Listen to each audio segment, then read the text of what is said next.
ഏതൊരു വീട്ടിന്റെയും ഗൃഹനാഥൻ ഉറപ്പായിട്ടും ഈ കാര്യങ്ങൾ ഒന്ന് അറിഞ്ഞിരിക്കണം, അല്ലെങ്കിൽ ശ്രദ്ധിക്കുന്നത് എപ്പോഴും നല്ലതായിരിക്കും. എപ്പോഴെങ്കിലും നിങ്ങൾക്ക് നിങ്ങളുടെ സമയം മോശമാവുകയും വാസ്തുദോഷം നിങ്ങളെ പിടികൂടുകയും ചെയ്യുമ്പോൾ ഒരുപാട് പ്രശ്നങ്ങൾ നിങ്ങളെ അഭിമുഖീകരിക്കേണ്ടി വരും. എന്റെ വീടിന്റെ ഷേപ്പ് എന്താണെന്ന് ഏതൊരു ഗൃഹനാഥനും അറിഞ്ഞിരിക്കണം. തെക്ക് പടിഞ്ഞാറ് എന്ന് പറയുന്ന 45 ഡിഗ്രിക്കകത്ത് നിങ്ങൾക്ക് ടോയ്ലറ്റ് വന്നിട്ടില്ല എന്നുള്ളതും ആ തെക്ക് പടിഞ്ഞാറ് മൂല നിങ്ങളുടെ വീട്ടിൽ ഉണ്ട് എന്നുള്ളതും നിങ്ങൾ ഉറപ്പുവരുത്തിയിരിക്കണം. ഒരു വീട്ടിനെ സംബന്ധിച്ചിടത്തോളം ഗൃഹനാഥൻ അറിഞ്ഞിരിക്കേണ്ട 5 വാസ്തുദോഷങ്ങൾ. ഏതൊരു വീട്ടിന്റെയും ഗൃഹനാഥൻ ഉറപ്പായിട്ടും ഈ കാര്യങ്ങൾ ഒന്ന് അറിഞ്ഞിരിക്കണം, അല്ലെങ്കിൽ ശ്രദ്ധിക്കുന്നത് എപ്പോഴും നല്ലതായിരിക്കും. അതിൽ ഏറ്റവും പ്രധാനപ്പെട്ട 5 കാര്യങ്ങളാണ് നിങ്ങളുമായിട്ട് ഇന്ന് ഷെയർ ചെയ്യുന്നത്. ഒന്നാമത്തേന്ന് പറഞ്ഞു കഴിഞ്ഞാൽ, എൻ്റെ വീടിൻ സ്ക്വയർ ആണോ, എൻ്റെ വീടിന്റെ ഷേപ്പ് എന്താണെന്ന് ഏതൊരു ഗൃഹനാഥനും അറിഞ്ഞിരിക്കണം. കാരണം എന്ന് പറഞ്ഞു കഴിഞ്ഞാൽ ആ ഷേപ്പിലുണ്ടാകുന്ന വ്യത്യാസം നമ്മുടെ വാസ്തുവിനെ ബാധിക്കും. അപ്പോൾ ഷേപ്പ് എന്ന് പറഞ്ഞാൽ സ്ക്വയർ അല്ലെങ്കിൽ റെക്ടാങ്കിൾ ഷേപ്പിലായിരിക്കണം. ഈ ഷേപ്പിൽ നിന്ന് തെറ്റിയിട്ടുണ്ടോ ഉറപ്പായിട്ട് നിങ്ങളുടെ വീടിന്റെ വാസ്തുദോഷം തെറ്റിയിട്ടുണ്ടാവും. ഇപ്പോൾ നിങ്ങൾക്ക് പ്രശ്നമൊന്നും ഇല്ലായിരിക്കും, നിങ്ങൾ നല്ല രീതിയിൽ മുന്നോട്ട് പോകുന്നുണ്ടായിരിക്കും. എപ്പോഴെങ്കിലും നിങ്ങൾക്ക് നിങ്ങളുടെ സമയം മോശമാവുകയും വാസ്തുദോഷം നിങ്ങളെ പിടികൂടുകയും ചെയ്യുമ്പോൾ ഒരുപാട് പ്രശ്നങ്ങൾ നിങ്ങളെ അഭിമുഖീകരിക്കേണ്ടി വരും. അതുകൊണ്ട് നിങ്ങളുടെ ഈ നല്ല സമയത്ത് നിങ്ങൾ വീടിന്റെ വാസ്തു കറക്റ്റ് ചെയ്ത് പോവുകയാണെങ്കിൽ പ്രശ്നങ്ങളൊന്നും ഇല്ലാതെ നല്ല രീതിയിൽ മുന്നോട്ട് പോകാനായിട്ട് വാസ്തു നിങ്ങളെ സഹായിക്കുന്നതാണ്. അപ്പോൾ ഷേപ്പ് ആദ്യം ശ്രദ്ധിക്കുക.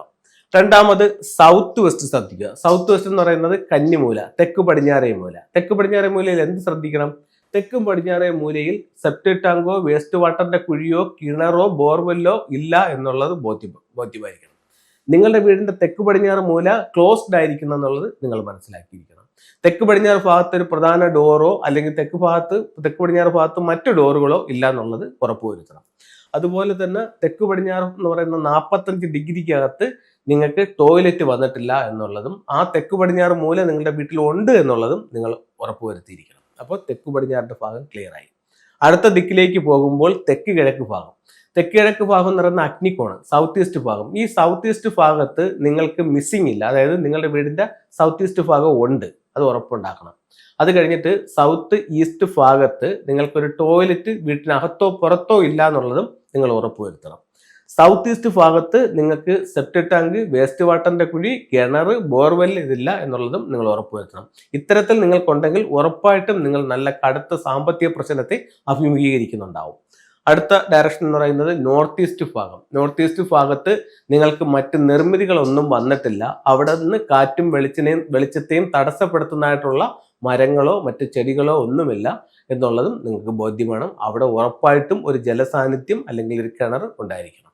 അടുത്ത 4ാമത്തെ ഡയറക്ഷൻ എന്ന് പറയുന്നത് ഗൃഹനാഥന്റെ ഡയറക്ഷനായ നോർത്ത് വെസ്റ്റ്, വടക്ക് പടിഞ്ഞാറ് ദിക്ക്. വടക്ക് പടിഞ്ഞാറ് ദിക്ക് നഷ്ടപ്പെട്ടു പോയിട്ടില്ല എന്നുള്ളതും വടക്ക് പടിഞ്ഞാറ് ഭാഗത്ത് ടോയ്ലറ്റ് വന്നിട്ടില്ല എന്നുള്ളതും നിങ്ങൾക്ക് ഉറപ്പായിട്ടും ബോധ്യമുണ്ടായിരിക്കണം.